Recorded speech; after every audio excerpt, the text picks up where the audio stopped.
hello friends आसुन देख आज आम जाऊँ बजार आज पहला बाहर आम 3 जन जेन जाऊँ इटा 3 जन आम काकी झियारी आऊँ मुई काकी बोल मत जने काकी बोलछन पहला कर आज आम बजार बाहर इटा रुड़े जाऊँ देखून पैन भूर भूर बरसुला बेले कहीं छता नहीं धोले मुई छतार धोईछे एकला उड़ीछे इटा आसिक पहुँची गलु न बजार के पातल घंटा बाछुछु इटा 50 टଙ୍କା केजी बोलुछे तापर आम इे देखमु पनीपरिया दुकान आहरी अच्छे केतनी केते मसला दुकान सबू है आउ केते सुंदर लगुच बजार पहला बाहरी करी आइछुं बेले केभे नहीं थे न आईटा मिक्सचर दुकान है आउ इटा सबे केते बढ़िया घिनी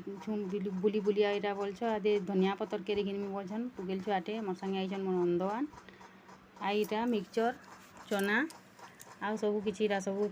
इटा स्टेशनरी दुकान माने भी अच्छे पासे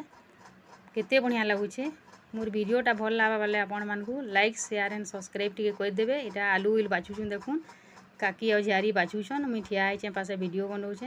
इटा काकी बैगटा देखे दउछन देखुन आ इटा बाजार घिनी सारी करी आमे रुड़े फेर घर के पले आउछुं